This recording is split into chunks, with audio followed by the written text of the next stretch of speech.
Now let's see how to add audio in our web page. So let's delete this aside from here, and to add an audio file inside your HTML you have to use the audio tag. So let's go ahead and type audio, and inside the audio tag you have to have a tag called source, and here we can add an attribute called src, and here we can give the path of our audio file. So if I go to my file browser, here we can see I have a folder called audio, and I have these two files. These are both the same files, just different file types. So let's go ahead and type audio guitar.mp3. So this is our audio file, and then we also have to set a type for our audio. So for the type we have to type audio/mpeg. Now we have added our audio file to this web page.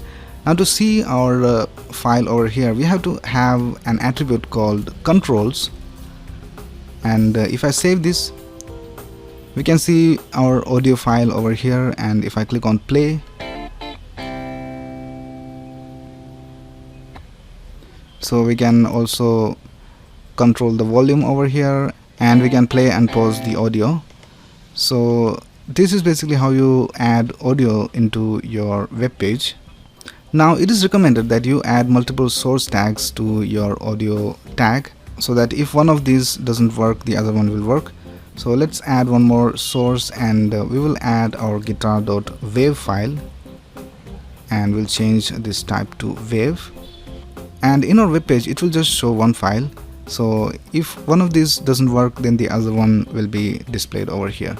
Now in our audio tag we can have a text which will be displayed if the audio is not supported by the browser.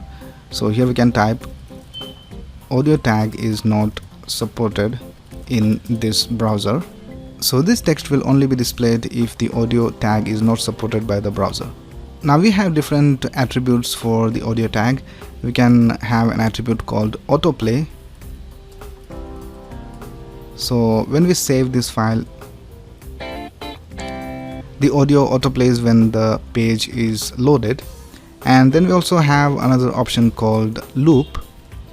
So now if I refresh my page, the audio will start when the browser loads, and it will loop. Once the audio reaches the end, it will play again. So let's save our page.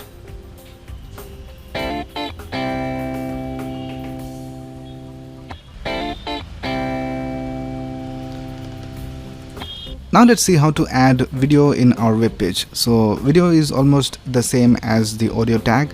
So let's replace audio with video, and we'll change this here as well. And we'll leave these controls and autoplay right here.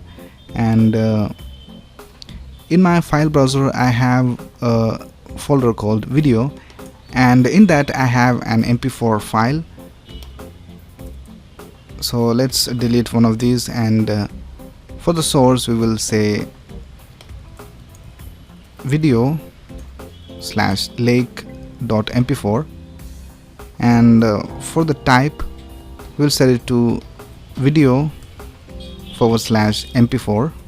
So let's go ahead and save this file and see what we get.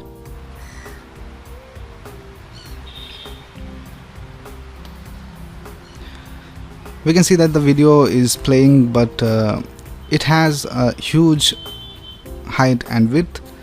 So let's change the width. So here we can type width equals 100%, and if I save this, we can see our video is playing, and the width is 100%.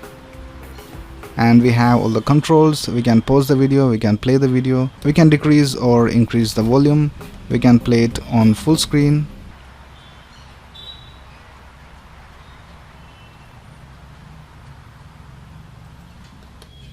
Now there are a lot of attributes for video as well, like loop, muted, height, width, controls, and all this. You can go ahead and search for the attributes on the internet, and you'll get a list of all the attributes.